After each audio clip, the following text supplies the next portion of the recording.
देखिए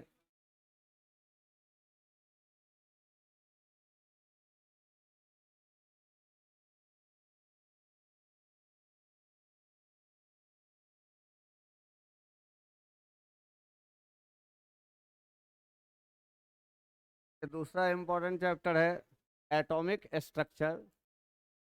atomic structure में हम लोग देखे थे, कल हम थोड़ा सा जरूर देखे थे, थोड़ा सा ये देखे थे एटम क्या है।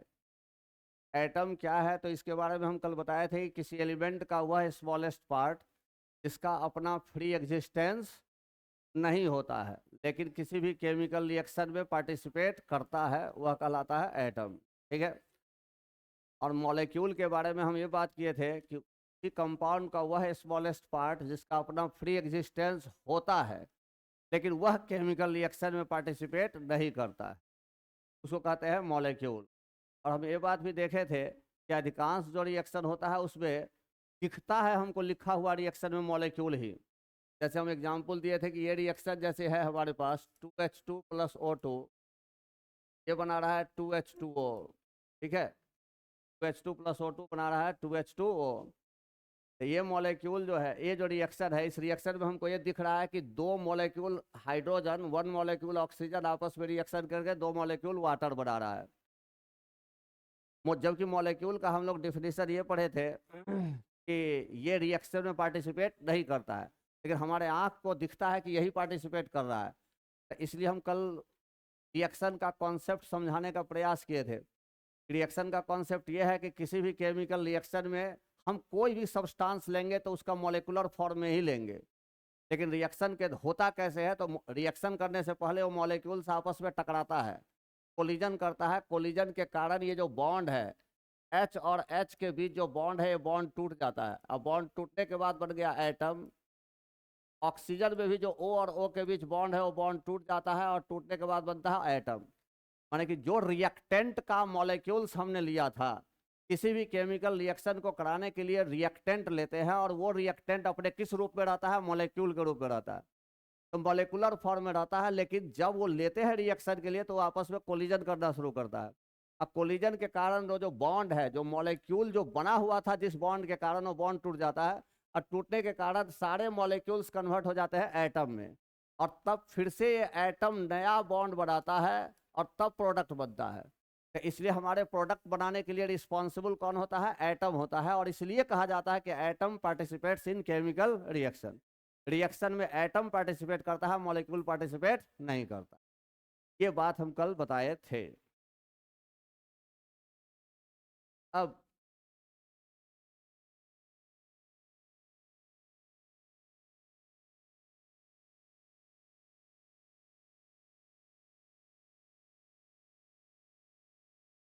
एटम का क्या क्या कंस्टिट्यूएंट है, कंस्टिट्यूएंट्स ऑफ एटम, हमको इस चैप्टर में पढ़ना है। एटॉमिक स्ट्रक्चर, एटम कैसा होता है, एटम में कौन कौन पार्टिकल मौजूद रहता है, एटम कैसा होता है और एटम में कौन कौन पार्टिकल मौजूद रहता है, ये इस चैप्टर में हमको पढ़ना है। और वो पार्टिकल कहाँ कहाँ रहता है ये पढ़ना है। ठीक है।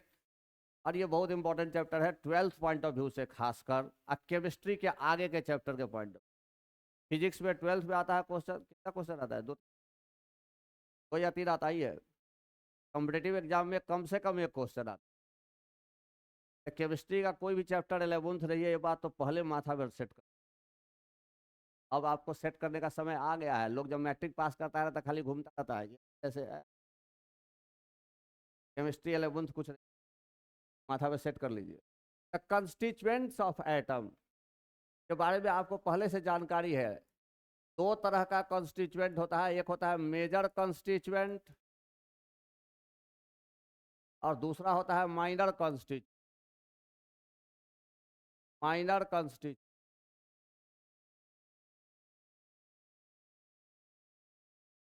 Major constituent, minor constituent. Major constituent में कौन कौन है, मेजर कंस्टिट्यूएंट में कौन कौन है,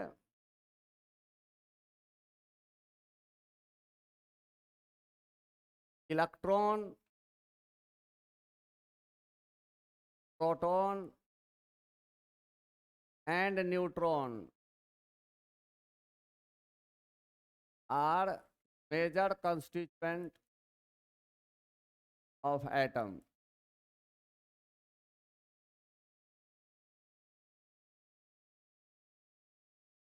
इलेक्ट्रॉन, प्रोटॉन, न्यूट्रॉन जो होता है वो मेजर कंस्टिट्यूएंट होता है एटम का। इलेक्ट्रॉन, प्रोटॉन और न्यूट्रॉन जो है वो मेजर कंस्टिट्यूएंट होता है एटम का, ठीक है। तो हम लोग these are also called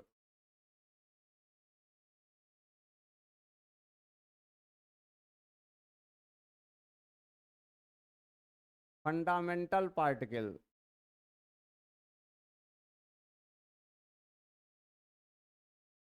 electron, proton, neutron जो होता है वो मेजर कंस्टिट्यूएंट होता है, इसको हम लोग फंडामेंटल पार्टिकल भी कहते हैं। माने इसके बिना एटम का कॉन्सेप्ट नहीं है। इलेक्ट्रॉन, प्रोटॉन, न्यूट्रॉन होगा ही किसी एटम में, ठीक है। इलेक्ट्रॉन, प्रोटॉन, न्यूट्रॉन होगा ही। एकमात्र एटम है हाइड्रोजन जहां न्यूट्रॉन नहीं रहता है। वो भी हाइड्रोजन का कुछ आइसोटोप में रहता है, ड्यूटेरियम हुआ, प्रोटीन, ट्राइटियम हुआ, ठीक है। प्रोटियम में केवल नहीं रहता, नहीं तो अदरवाइज हर एक एटम में इलेक्ट्रॉन, प्रोटॉन, न्यूट्रॉन होगा ही, इसलिए इसको कहा जाता है फंडामेंटल पार्टिकल, ठीक है। माइनर कॉन्स्टिट्यूएंट क्या होता है? Neutrino, meson, anti proton, positron, ग्रेविसॉन,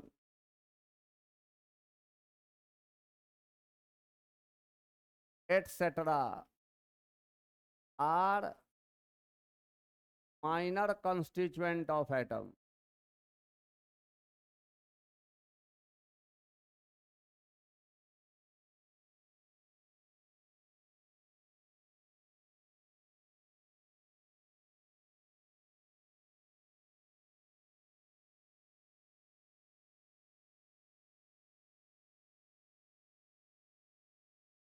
ठीक है, माइनर कंस्टिट्यूएंट ऑफ एटम होता है जिसका उतना इम्पोर्टेंस नहीं है। ये हम लोग न्यूक्लियर फिजिक्स में पढ़ते हैं या न्यूक्लियर केमिस्ट्री, हालांकि अब तो सिलेबस में नहीं है, लेकिन थोड़ा बहुत हम बताएंगे, ठीक है। हमारे लिए इस चैप्टर के लिए मेन यही पार्टिकल है, इलेक्ट्रॉन, प्रोटॉन और न्यूट्रॉन, और उसमें भी खास कर इलेक्ट्रॉन मेन है, ठीक है। तो हमको समझना है इस पूरे एटॉमिक स्ट्रक्चर में इलेक्ट्रॉन क्या है, कैसे कैसे एटम में रहता है, और धीरे धीरे लास्ट होते होते बहुत टिपिकल कॉन्सेप्ट आएगा इसमें, ठीक है। तो हमारे लिए मेन है इलेक्ट्रॉन, प्रोटॉन और न्यूट्रॉन।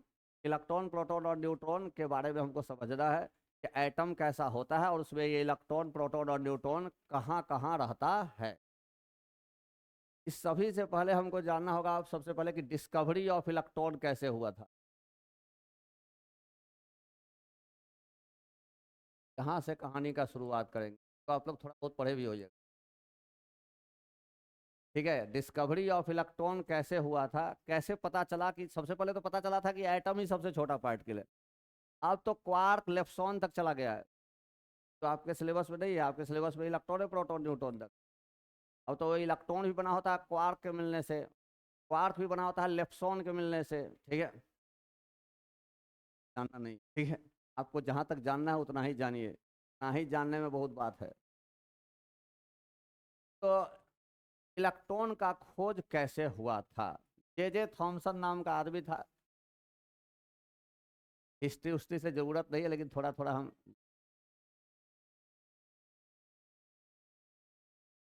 यही खोज किया। हुआ था क्या उस समय, एक मिनट, उस समय दुनिया के मैक्सिमम साइंटिस्ट ये प्रयास कर रहा था कि how to pass electric current through the air. Gas से होकर इलेक्ट्रिक करंट पास कैसे होगा, होगा भी या नहीं। गैस से होकर, एयर से होकर इलेक्ट्रिक करंट पास कैसे होगा, होगा भी या नहीं होगा, ठीक है। ये प्रयास कर रहा था लोग, क्या भी हो रहा है। एयर से होकर अभी करंट पास हो रहा है? नहीं हो रहा है। होता तो यहाँ आजकल तो प्लास्टिक कोटेड वायर हो गया, लेकिन ये तो पहले भी तो 30,000 33,000 वोल्ट का वायर, पैकेट वायर चलता था, लेकिन आता नहीं था हम। ठीक, आज भी कहेंगे आज भी नहीं पास हुआ। बात अब ठीक, आज भी एयर से होकर करंट पास नहीं होता है, ऐसा हम लोग समझ रहे हैं, लेकिन पास हो जाएगा। आज समझ जाइएगा कब पास हो जाएगा। ठीक है, तो लोगों ने प्रयास किया था कि how to pass electric current through the air, ये प्रयास कर रहा था लोग। दुनिया का बहुत सारा साइंटिस्ट है प्रयास कर रहा। इसके लिए वो कर क्या रहा था, एक इलेक्ट्रिक डिस्चार्ज ट्यूब ले ले रहा था, इलेक्ट्रिक डिस्चार्ज ट्यूब ले ले रहा था। ज़्यादा इंस्ट्रूमेंट के चक्कर में, उसका डिजाइनिंग के चक्कर में नहीं रहना है, कॉन्सेप्ट के चक्कर में रहना। इलेक्ट्रिक डिस्चार्ज ट्यूब का मतलब हुआ कि वैसा ट्यूब जिससे होकर करंट फ्लो हो सकता है, उसको कहा जाता है electric discharge tube. Electric discharge tube एक लिया। करंट के लिए तो दो प्लेट चाहिए, एक प्लेट ये ले लिया और एक प्लेट यहाँ ले लिया। इसको इसमें रख दिया कौन, गैस, एयर, और बैटरी के पॉजिटिव पोल से इसको जोड़ दिया। ये हो गया हमारा पॉजिटिव प्लेट, ये हो गया हमारा नेगेटिव प्लेट। अब बीच में गैस रख दिया, स्विच ऑन किया, करंट भेजा, कुछ नहीं हुआ। फिर उसके बाद लोगों के दिमाग में ये बात आता है कि सबसे पहले करंट जब फ्लो नहीं किया तो लोगों के दिमाग, यहाँ ध्यान दीजिए ना, लोगों के दिमाग में ये बात आया कि वोल्टेज बढ़ा के देखते हैं। सबसे पहले तो 220 वोल्ट पर ही देगा, वोल्टेज बढ़ा बढ़ा के लोग दे रहा था। एक दिन में, एक ही दिन में, अब एक बार 220 वोल्ट दिया, फिर गैस बदला, फिर ये मेटल प्लेट बदला, सारा कुछ किया, करंट फ्लो नहीं हुआ। चलिए भाई आज का काम खत्म। ये इतना काम करने में एक दिन नहीं 10 दिन 20 दिन लगता था। ठीक है, तो गैस एक नहीं ना है। अब मान लेते एयर रखा था, एयर तो मिक्सचर ऑफ गैसेज है, चलो हटाओ एयर को, अब प्योर ऑक्सीजन रख के देखो, प्योर हाइड्रोजन रख के देखो, प्योर कार्बन डाइऑक्साइड रख के देखो, अलग अलग गैस रख के देखा, करंट फ्लो नहीं हुआ। उसके बाद वोल्टेज बढ़ाना शुरू किया, वोल्टेज बढ़ा बढ़ा के 50,000 वोल्ट तक गया, तब भी करंट फ्लो नहीं। ऐसा सारा लोग कर रहा था, सारा लोग नहीं लेकिन बहुत सारा लोग पूरे दुनिया में कर रहा था। जे थॉमसन भी ये काम कर रहा, लेकिन उसके दिमाग में एक बात आया, एक दिन अचानक आया कि एक काम करते हैं, यहाँ एक पाइप लगा के हम इसमें से गैस थोड़ा निकालते हैं। वोल्टेज रखा था 10,000 उस समय, वो समय वोल्टेज रखा था 10,000। Potential difference, what is volt? Volt का मतलब पोटेंशियल डिफरेंस। पोटेंशियल डिफरेंस का मतलब क्या? पोटेंशियल डिफरेंस का मतलब क्या? फील है, फील है पोटेंशियल डिफरेंस क्या होता है?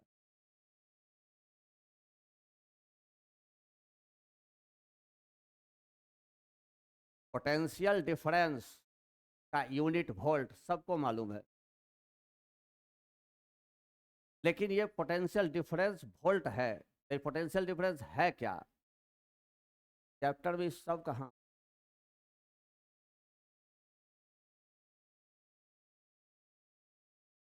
Work done is potential difference, work done is a potential difference. एक बार बताओ था, आपके 5 तल्ला पर टंकी रखा हुआ है पानी का, ग्राउंड के बीच पोटेंशियल डिफरेंस है कि नहीं है? पोटेंशियल डिफरेंस का मूल मतलब होता है पोटेंशियल एनर्जी का डिफरेंस। और यही है, जड़ है मैकेनिक्स। पोटेंशियल डिफरेंस वर्ड बोलने का मतलब हुआ पोटेंशियल एनर्जी का डिफरेंस। अब पोटेंशियल एनर्जी एक्चुअली होता क्या है? तो potential energy actually work done है, वर्क डन पोटेंशियल एनर्जी है। हमारा पानी का मोटर को हम ऑन करते हैं और वो काम करना शुरू करता है, और काम करते हुए पानी को ले जा रहा है कहाँ? टंकी में। जितना काम वो किया है वही उसके अंदर स्टोर है पोटेंशियल एनर्जी के रूप, वही एनर्जी स्टोर है उसके पोटेंशियल एनर्जी के रूप। हम लोग तुलना कहां से कर रहे हैं? ग्राउंड से। तो ग्राउंड पर पानी को यहाँ से यहाँ रखना है, पानी यहाँ रखना है, इसका हम लोग पोटेंशियल एनर्जी मान लेते हैं zero. Actually potential energy zero होता नहीं है। हम एक क्लास, इस क्लास के बीच में आएगा पोटेंशियल एनर्जी, एक दिन पूरा लगेगा लगभग उसको समझाने में, ठीक है। तो इसका पोटेंशियल एनर्जी, उसका पोटेंशियल एनर्जी, इसका पोटेंशियल एनर्जी का डिफरेंस कहलाता है पोटेंशियल एनर्जी का डिफरेंस, और यही होता है पोटेंशियल डिफरेंस भी। पोटेंशियल डिफरेंस भी यही होता है, पोटेंशियल एनर्जी का ही डिफरेंस है पोटेंशियल डिफरेंस। लेकिन बशर्ते कि उसको पढ़ा जाए उस तरीका से, तब हम आएंगे उस जगह पर आएंगे, जब हम फॉर्मूला निकालेंगे तो वहां इसको हम फिर समझाएंगे, ठीक है। तो अभी पोटेंशियल डिफरेंस 10,000 वोल्ट। आप इतना बात जान जाइए कि पोटेंशियल एनर्जी वर्क होता है, अभी इतना ही जान जाइए। वर्क पर कूलम्ब, चार्ज का यूनिट क्या होता है? कूलम्ब। तो वर्क पर कूलम्ब पोटेंशियल डिफरेंस होगा। एक कूलम्ब चार्ज को यहां से वहां, जैसे इतना पानी को यहां से वहां तक ले जाने में जितना एनर्जी देना पड़ा, माने जितना काम करना पड़ा किसको? मोटर को, वो उसका पोटेंशियल एनर्जी हुआ। उसी प्रकार एक कूलम्ब चार्ज को यहां से वहां ले जाने में जितना काम करना पड़ा वो कहलाएगा पोटेंशियल, ठीक है, इलेक्ट्रिक पोटेंशियल। तो 10,000 वोल्ट मतलब 10,000 जूल पर कूलम्ब का पोटेंशियल डिफरेंस। और इसमें एयर था, वो वोल्टेज दे रहा था, कुछ नहीं हो रहा था, करंट फ्लो नहीं हो रहा था। उसके दिमाग में आया कि भाई यहाँ एक पंप लगा देते हैं। अब पंप से इससे गैस निकालना शुरू की। जब इससे एयर निकालना शुरू किया तो यहाँ क्या हो जाएगा? प्रेशर घटेगा, प्रेशर घटेगा। अब प्रेशर घटने लगा, उसके दिमाग में बात आया कि देखते भाई इतना दिन से प्रयास कर रहे हैं, इतना वोल्ट बढ़ा बढ़ा के दिए, कुछ नहीं हो रहा है, करंट फ्लो नहीं हो रहा है। ये तो सबको मालूम है कि एयर से करंट फ्लो नहीं हो रहा। वो कराना चाह रहा है, यही तो वैज्ञानिकी काम है। नहीं हो रहा है लेकिन हम देखते हैं प्रयास करके। तो वो जब इससे गैस निकालना शुरू किया तो प्रेशर घटना शुरू हुआ, इसमें कोई चेंज उसको नजर नहीं आ रहा था। लेकिन जब प्रेशर घटाते घटाते बहुत कम कर दिया, 10⁻⁻⁴ मिलीमीटर ऑफ मरकरी, बहुत कम प्रेशर हो गया, वेरी लो प्रेशर। तो पाया जब प्रेशर थोड़ा, माने इससे पहले, इतना से पहले ही थोड़ा एक ऑब्जर्व हुआ, जब प्रेशर ये घटाना शुरू हुआ तो इसमें देखा कि येलोविश रेड लाइट आ गया। पहले इतना दिन से करंट भेज रहा था, कुछ नहीं हो रहा था, लेकिन जब प्रेशर घटाना शुरू हुआ तो एक नया चीज सामने आया, येलोविश रेड लाइट आया, इसमें लाइट आया। तो कुछ तो नया हुआ, कुछ नहीं हो रहा था उससे तो हुआ। इसका मतलब हो सकता है प्रेशर घटाने से कुछ और हो। घटाते गया, जब इतना पर प्रेशर आ गया तो पाया कि यहां से रे टाइप का निकल रहा है, रे निकल रहा है, रे टाइप का, दिमाग में था रे टाइप का निकल रहा, कैथोड के साइड से रे टाइप का निकल रहा है, ठीक है। जैसे हम लोग जब देखते हो ये लाइट, जब 100 वाट वाला बल्ब को जब चलाते हैं तो ऐसे आंख करते हैं तो रे जैसा नहीं दिखता, ये तो दिखता है, ठीक है। और वो दिखता उगता नहीं था, उसको ऑब्जर्व करने का तरीका है, इंस्ट्रूमेंट लगाना पड़ता है, तब आपको ऑब्जर्व होगा कि हाँ कुछ जा रहा है, जिसका नाम दिया गया हो कैथोड रे नाम दिया। कौन नाम दिया कैथोड रे? जे थॉमस। ठीक है, भी दिमाग में आएगा कि भाई सालों से हम लोग काम कर रहे हैं कि भाई 2 मेटल प्लेट ले रहे हैं, बीच में एयर या कोई गैस रख दे रहे हैं, पोटेंशियल डिफरेंस लगा रहे हैं, बैटरी वोल्ट बढ़ा रहे हैं, कुछ नहीं हो रहा है। अचानक से गैस कम करना शुरू किए तो प्रेशर घटना शुरू हुआ, तो नई बात सामने आई कि येलोविश रेड लाइट प्रोड्यूस हुआ। तो येलोविश रेड लाइट प्रोड्यूस हुआ तो उसके दिमाग में आया कि कुछ तो नया हुआ। अब वो उस प्रेशर को और ज्यादा घटाना शुरू किया। जब प्रेशर को और ज्यादा घटाना शुरू किया तो एक नया बात ये आया कि इधर से एक रे निकल रहा है। इस रे का नाम दिया क्या? Cathode ray. रे का नाम दिया गया क्या? कैथोड रे, ठीक है, कैथोड रे नाम दिया गया। अब उसके दिमाग में एक और बात आई कि ये इस धीरे से काहे निकल रहा है, वो ना हो कहीं वो पार्टिकल हो, वो ना हो कहीं वो पार्टिकल। तो उसके लिए क्या किया था, इसके रास्ता में एक light pedal wheel, light pedal wheel, हल्का घिरनी, घिरनी, हल्का घिरनी रखा इसके रास्ता में। तो घिरनी रोटेट करना शुरू। तो घिरनी क्या था, पार्टिकल। अब पार्टिकल में मोशन प्रोड्यूस कर सकता है कोई पार्टिकल ही, पार्टिकल में मोशन प्रोड्यूस कर सकता है कोई पार्टिकल। इससे ये स्पष्ट हुआ उसके दिमाग में, ये जो कैथोड रे दिख रहा है, शुरू में लोगों के दिमाग में था कि लाइट केवल वेव है, इलेक्ट्रोमैग्नेटिक वेव है। हम लोग यहाँ पढ़ेंगे इलेक्ट्रोमैग्नेटिक वेव कैसे जनरेट करते हैं, ठीक है। ये कंप्लीट अभी फिजिक्स ही चलेगा, एटॉमिक स्ट्रक्चर कंप्लीट अभी फिजिक्स ही चलेगा। खुद बोलना है, बहुत समझाना है, शुरू में आपका जो क्वालिटी है। तो जब इसके रास्ता में एक लाइट पेडल व्हील रखा, तो देखा कि ये लाइट पेडल व्हील रोटेट कर रहा है।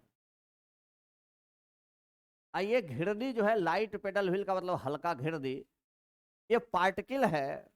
तो पार्टिकल में मोशन प्रोड्यूस कर सकता है कोई पार्टिकल ही, पार्टिकल में कोई वेव मोशन प्रोड्यूस नहीं कर सकता, पार्टिकल ही मोशन प्रोड्यूस कर सकता। इसका मतलब क्या हुआ, इसका मतलब है कि कैथोड रे भी एक्चुअली प्योर इलेक्ट्रोमैग्नेटिक वेव नहीं है।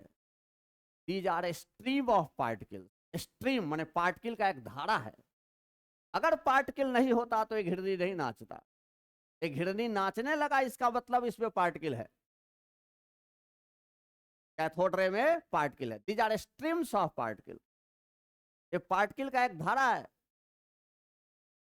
तो पहला बात ये जो उसके दिमाग में था कि क्या ये वेव है, प्योर वेव है, इलेक्ट्रोमैग्नेटिक वेव है?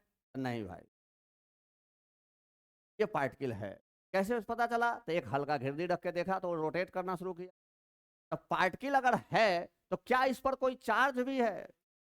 पार्टिकल अगर है तो क्या इस पर कोई चार्ज भी है? इसको इलेक्ट्रिक फील्ड लगा दिया, दो प्लेट लगा लिया, एक प्लेट पर रख दिया पॉजिटिव चार्ज और दूसरे प्लेट पर रख दिया नेगेटिव चार्ज।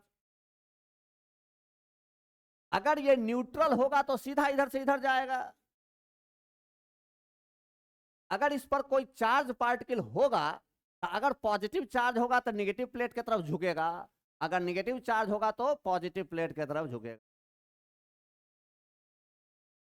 ठीक है। ये देखा कि ये कैथोड रे इधर चला गया, इसका मतलब पॉजिटिव प्लेट की तरफ झुक गया। अब पॉजिटिव प्लेट की तरफ झुकने का मतलब होता है कि इस कैथोड रे में जो पार्टिकल है उस पार्टिकल पर नेगेटिव चार्ज है, नेगेटिव चार्ज है। हालांकि कंसेप्ट यहां पर आएगा कि क्यों पॉजिटिव और नेगेटिव के बीच अट्रैक्शन ही होता है। भाई बात तो ये भी है, आप लोग जानते हैं कि पॉजिटिव नेगेटिव अट्रैक्ट करेगा, सभी आदमी को मालूम है कि opposite charges attract each other, same charges repel each other. लेकिन कॉन्सेप्ट यहां भी चलेगा कि why same charges repel each other, why opposite charges attract each other. Chapter में आएगा, वो सब बात आएगा। ये चैप्टर पूरा फिजिक्स है, ये बात हम पहले बता दी। अगर इसका न्यूमेरिकल बनाना है तो ठीक है, ऐसे ही हम नहीं कहे कि इसे आएगा ही, 12th बोर्ड में 2-3 क्वेश्चन आता ही है। तो लेकिन हाँ, अभी हम इतना तो जानते हैं कि ये कैथोड रे में पार्टिकल है, ये इससे साबित हुआ कि इसके रास्ता में जब हल्का घिरनी रखा तो घिरनी नाचने लगा, घिरनी रोटेट करना शुरू किया, घिरनी में मोशन प्रोड्यूस हुआ। अब पार्टिकल में मोशन प्रोड्यूस कर सकता है कोई पार्टिकल ही, इसका मतलब कि ये cathode ray stream of particle है। जब एक इलेक्ट्रिक फील्ड से होकर पास कराया गया, मैंने दो प्लेट रख दिया अलग से, एक पर पॉजिटिव चार्ज दूसरे पर नेगेटिव चार्ज, तो ये कैथोड रे सीधा जाने के बजाय इधर झुक गया। का मतलब है, का मतलब है कि कैथोड रे में जो पार्टिकल पर है उस पार्टिकल पर नेगेटिव चार्ज है, उस पार्टिकल पर नेगेटिव चार्ज है। अब any charge in motion constitutes electric current. Any charge in motion is actually electric current. Charge जब मोशन में रहता है तो हम लोग इलेक्ट्रिक करंट कहते हैं, चार्ज फ्लोइंग पर सेकेंड। तो चार्ज है यह साबित हुआ, अब मोशन में भी है, मतलब इलेक्ट्रिक करंट भी, मतलब इलेक्ट्रिक करंट भी। इसका मतलब गैस से होकर इलेक्ट्रिक करंट फ्लो होता है। मैंने पहले उसने ये साबित किया कि एयर और gas is conductor of electricity, क्योंकि निगेटिव चार्ज वाला पार्टिकल चल रहा है, निगेटिव चार्ज चल रहा है, मोशन में है। चार्ज जब एक पर्टिकुलर डायरेक्शन में मोशन में है तो करंट कहते हैं। इसका मतलब इस एयर से होकर करंट फ्लो कर गया। अगर निगेटिव चार्ज इधर से आ रहा है तो पक्का पॉजिटिव चार्ज इधर से जाएगा। करंट का डायरेक्शन तो यही है, पॉजिटिव प्लेट से नेगेटिव प्लेट के तरफ। क्या ये एक्चुअल करंट का डायरेक्शन होता है? नहीं, this is actually conventional current. Actual current होता है इलेक्ट्रॉनिक करंट ही, लेकिन ये पता बाद में चला था। शुरू में लोगों के दिमाग में था कि पॉजिटिव चार्ज फ्लो करेगा, एटम का स्ट्रक्चर पता नहीं था कि एटम में इलेक्ट्रॉन प्रोटॉन भी होता है, पॉजिटिव चार्ज भी होता है, नेगेटिव चार्ज भी होता है।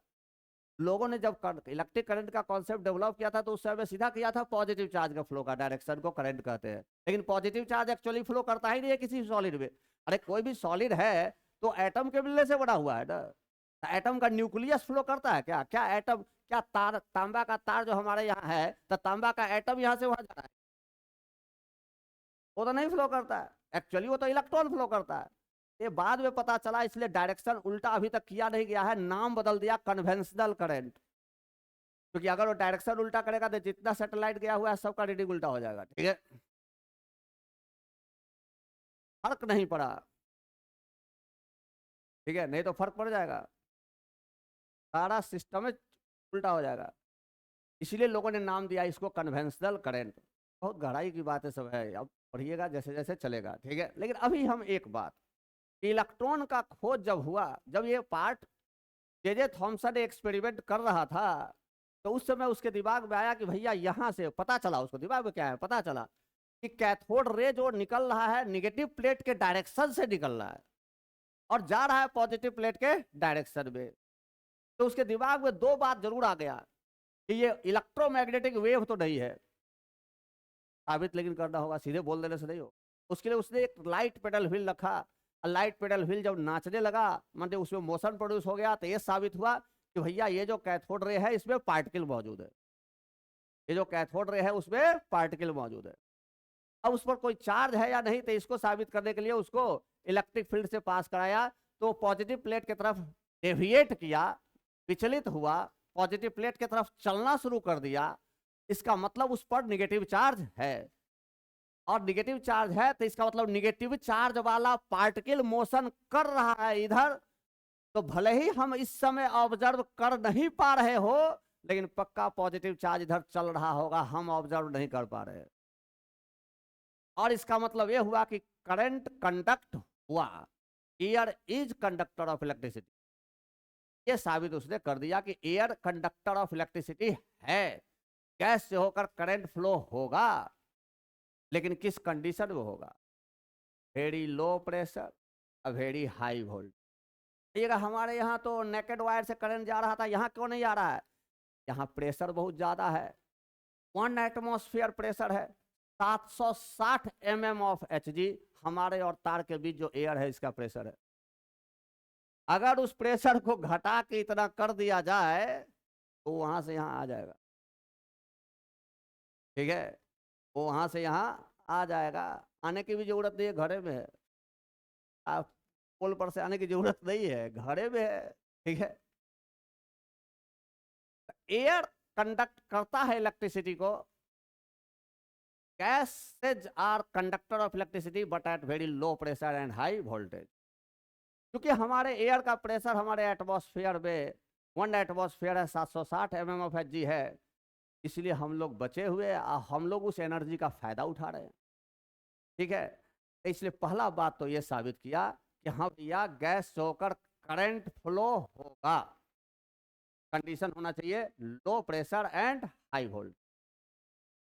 अब उसके दिमाग में था कि क्या ये पार्टिकल जो नेगेटिव चार्ज वाला पार्टिकल है हर एलिमेंट में मौजूद है। तो उसके लिए उस समय जितना भी मेटल मौजूद था पता था, आप मेटल का ही केवल प्लेट नहीं बना सकते, इलेक्ट्रोकेमिस्ट्री में पढ़ेंगे लिक्विड का भी प्लेट बना सकते हैं, वो भी इलेक्ट्रोड होगा। इलेक्ट्रोड मतलब क्या, एनोड और कैथोड।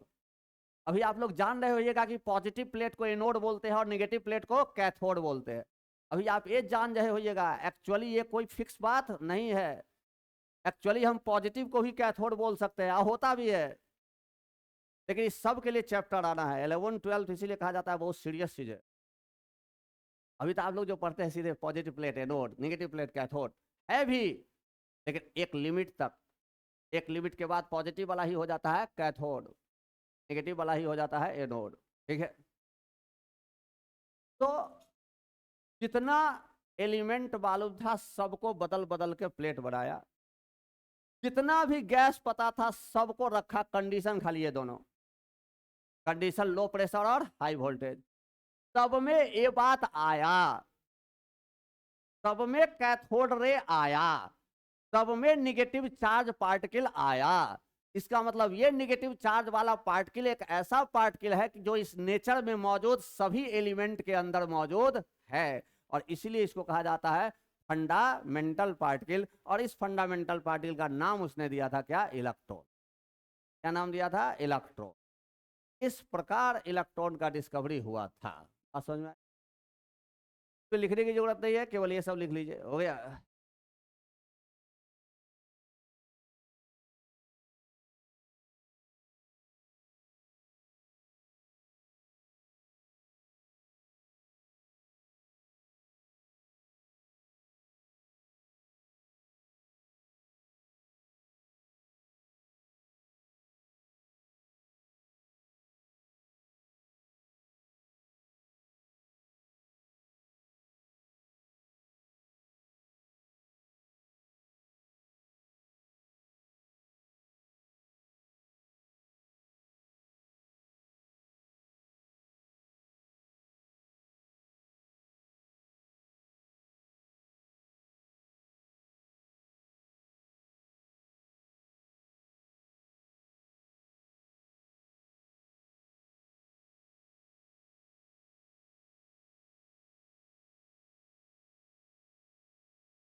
हो गया, हो गया।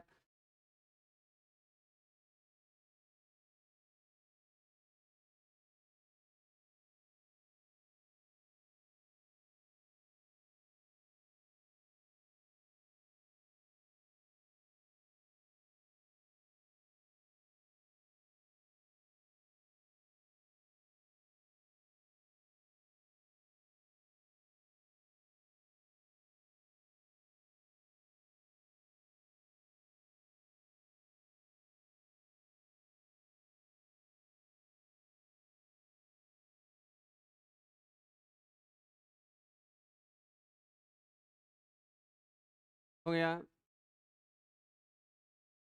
हो गया। जो बात सुने वो दिमाग में सेट कर गया ना, इसका लिखने की जरूरत नहीं है थमाई का कथा। तो देखिए, मेन है जानना प्रॉपर्टीज ऑफ कैथोड रे।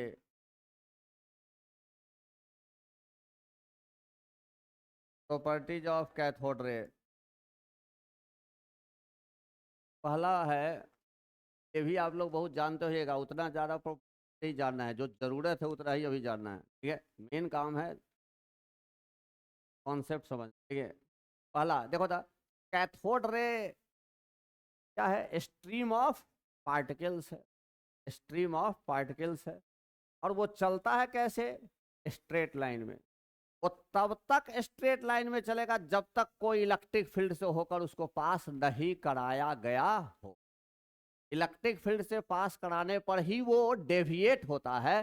किसके तरफ डेविएट होता है? पॉजिटिव प्लेट के तरफ, ठीक है। Cathode ray travels in a straight line,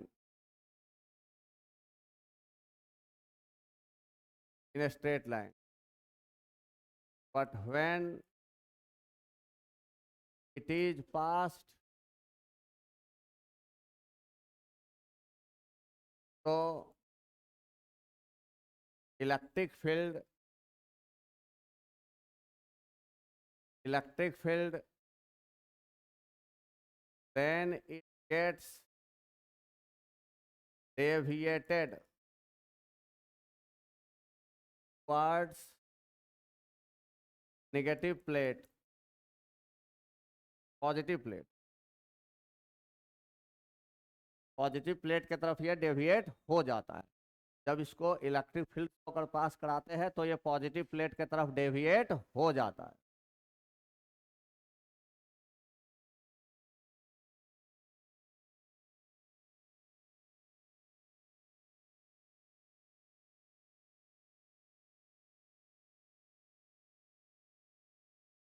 हो गया।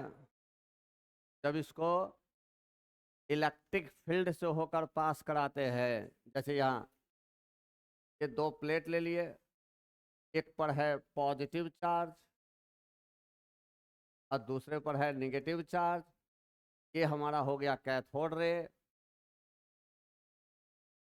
ये कैथोड रे जब जाएगा, ये धीरे धीरे धीरे, ये हमारा है कैथोड रे की तरफ डेविएट कर गया, पॉजिटिव प्लेट की तरफ डेविएट हो गया।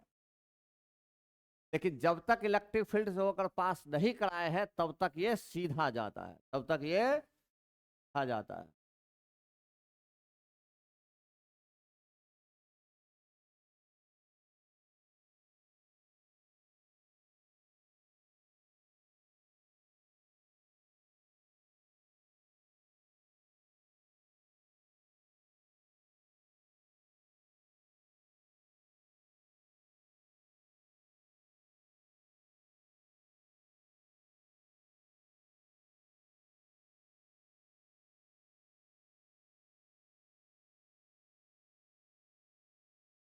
Cathode ray consist of, consist of कहने का मतलब क्या? मिलने से बड़ा होता है।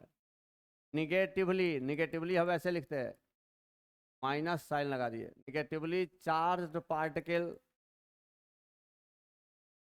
Negatively charged particle called electron. Cathode ray consist of negatively charged particle called electron.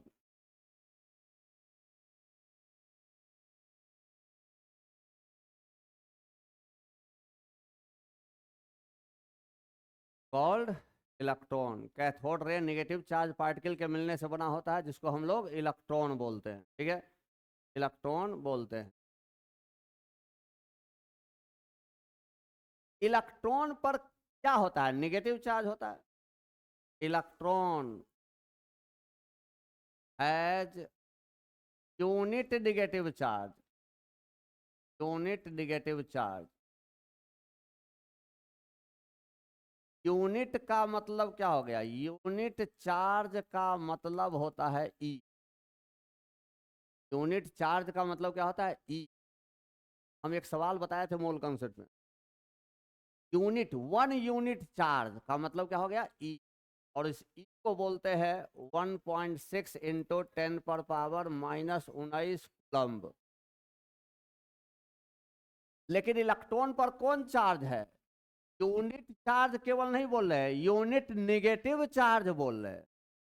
का मतलब एब्सोल्यूट चार्ज ऑफ इलेक्ट्रॉन, क्या लिखेंगे? 1.6 इंटू 10 पर पावर -19 कूलम्ब का चार्ज है, लेकिन नेगेटिव। 1.6 इंटू 10 पर पावर -19 कूलम्ब का चार्ज है, लेकिन नेगेटिव।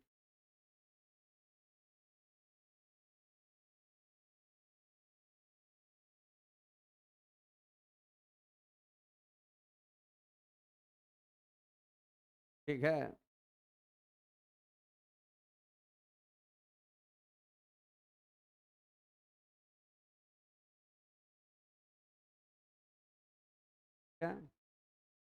क्या ये निगेटिव, एक मिनट हो गया, लिख लिए? क्या ये निगेटिव का कोई न्यूमेरिकल मीनिंग है? सेंटेंस का मतलब हमारा समझ आइए हमको। हम लाइन पूछे आपसे, क्या इस निगेटिव का कोई न्यूमेरिकल मीनिंग है? जैसे हम लोग कहते हैं -5 गुना -5 प्लस में 25, प्लस में 25। हम उस निगेटिव का न्यूमेरिकल मतलब है, -5 कोई संख्या है माने जीरो से इधर है, +5 कोई संख्या है माने जीरो से इधर है। यहां ये निगेटिव चार्ज का मतलब क्या है? क्या इसका न्यूमेरिकल मीनिंग है? जैसे हमको अगर कहेगा यहाँ एक इलेक्ट्रॉन है, वहां दूसरा इलेक्ट्रॉन है, कुछ न्यूमेरिकल पूछा। आप लोग एक फॉर्मूला जानते हो, F बराबर 1/4 pipes lawn not Q1 Q2/R², जानते हैं? सब स्लो नहीं पढ़ना था, 10वां में कर दिया, अरे सब हटा दिया है।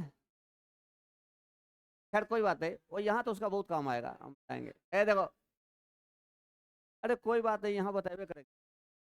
अब देखिए, तो जब दो चार्ज के बीच हम कोई फोर्स, और फोर्स ही तो काम का आएगा, वहां चार्ज का वैल्यू इलेक्ट्रॉन का लिखेंगे तो क्या माइनस लिखेंगे? नहीं। इसलिए हम एक लाइन बोले, ये निगेटिव का कोई न्यूमेरिकल मीनिंग नहीं है। तो निगेटिव हम लिखते क्यों है, समझेंगे कारण क्यों। What is the meaning of negative charge? किसी पार्टिकल पर पॉजिटिव चार्ज है, इसका मतलब क्या है? किसी पार्टिकल पर नेगेटिव चार्ज है, इसका मतलब क्या है? ठीक है, ये बात समझना पड़ेगा। ठीक है, अभी हम एक सेंटेंस बोले, इस नेगेटिव का कोई न्यूमेरिकल मीनिंग नहीं है। ठीक है, rest mass of electron, rest mass of electron को m0 बोला जाता है। ये बराबर है 9.1 इंटू 10 पर पावर -31 के। 9.1 इंटू 10 पर पावर -31 kg। इसको डिनोट किया जाता है m।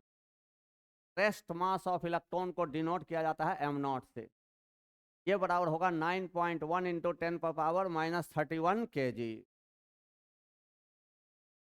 तो ये रेस्ट मास ऑफ इलेक्ट्रॉन बराबर होगा 9.1 इंटू 10 पर पावर -31 kg। लिख लिए? अब देखिए, ये वर्ड क्यों यूज करना पड़ा, ये भी एक बहुत बड़ा प्रश्न है। रेस्ट मास हम बोल रहे हैं, हम सीधे मास बोलना, सीधे मास बोलना था कि मास ऑफ इलेक्ट्रॉन इतना होगा। ये रेस्ट मास वर्ड क्यों बोल रहे हैं, काफी विशेष मतलब। ठीक है, किसी पार्टिकल पर नेगेटिव चार्ज का क्या मतलब है, पार्टिकल पर पॉजिटिव चार्ज का क्या मतलब है, हम इलेक्ट्रॉन का रेस्ट मास बोल रहे हैं, ऐसा क्यों बोल रहे हैं? इसका जवाब हमको समझना होगा क्या है। चलिए, किसी पार्टिकल पर पॉजिटिव चार्ज है, बता देते हैं, उसमें बताएंगे तो कल 1 घंटा लगेगा समझाने, मिनट का चीज़ों नहीं है। में आप लोग जो पढ़े हुए हैं अभी, ताकि थोड़ा बहुत मैग्नेटिक फील्ड लाइन तो पढ़े हुए होइए। इलेक्ट्रिक फील्ड लाइन आप लोगों के सिलेबस में नहीं दिया, लेकिन मैग्नेटिक फील्ड लाइन दिया हुआ था 10वां, इसे समझाने का प्रयास। देखिए, तो किसी पार्टिकल पर पॉजिटिव चार्ज होने का मतलब होता है कि उसमें से इलेक्ट्रिक फील्ड लाइन निकलता है। किसी पार्टिकल पर पॉजिटिव चार्ज होने का मतलब होता है कि उसमें से इलेक्ट्रिक फील्ड लाइन निकलता है। तो एक बार बताओ, मैग्नेटिक फील्ड लाइन तो आप लोग जरूर, क्या मैग्नेटिक फील्ड लाइन दिखता है? कैसे लोग समझ गया कि नॉर्थ पोल से निकलते हुए वो साउथ पोल में ही जाता है? तो पढ़ा होगा ना, पढ़ा होगा ना कि नॉर्थ पोल ये मैग्नेट है, हम मैग्नेट में यहाँ नॉर्थ पोल है, यहाँ साउथ पोल है, बड़ा बढ़िया से बनाया होगा फोटो।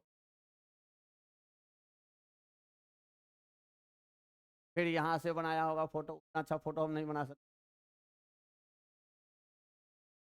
फिर यहाँ से बनाया होगा फोटो।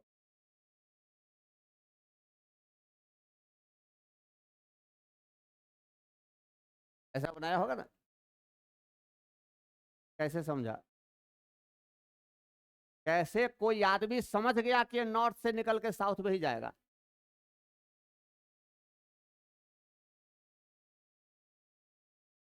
एक बात बताओ, यूनिट नॉर्थ पोल, अरे सुनो भाई, क्या क्या कहे कि यहाँ से अब बहुत गहराई में हम चलना होगा आपको, अब खाली सुनना। अरे, यूनिट नॉर्थ पोल, चलो बताओ, यूनिट नॉर्थ पोल क्या एग्जिस्ट करता है? यूनिट नॉर्थ पोल, अकेला नॉर्थ पोल कभी नहीं, अकेला साउथ पोल कभी नहीं करेगा, लेकिन अकेला पॉजिटिव चार्ज, ठीक है। तो ये कैसे समझा कोई आदमी कि नॉर्थ से निकलते हुए साउथ में जाता किसी, लेकिन सही बात है, भीतर में वो गहराई है, जिस गहराई से अनसीन न्यूमेरिकल बनता है। बात जान जाइए, हम कल बताएंगे। ये जो समझते हैं देखो फॉर्मूला रट लिए बन जाए, वो सब सवाल कभी जिंदगी में नहीं पूछेगा। देख रहे नहीं है, मैक्सिमम वो एक गहराई जिसको आता है 50% भी आता है, वो सवाल बना के चलाएगा, इतना उतना बना के चलाएगा जिससे उसका करियर 100% तो करने के लिए वो वैज्ञानिक हो गया। वो किसी के पास नहीं होता, ना हम है ना आप है ना कभी हो, ठीक है। हम तो पहले ही कह दिए थे।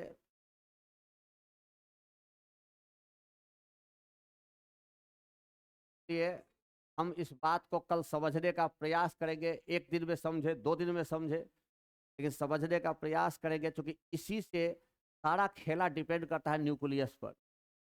सारा पारिवारिक व्यवस्था किस पर डिपेंड करता है? गार्जियन पर। तो न्यूक्लियस इज गार्जियन, ठीक है। और न्यूक्लियस के पास होता है पॉजिटिव चार्ज, सबको मालूम है, और उसका इलेक्ट्रिक फील्ड पर सोच रहा है हमको।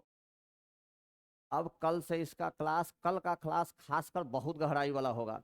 अच्छा अच्छा पानी उनी पी के रहिएगा, ठीक है, पहले कर रहे हैं।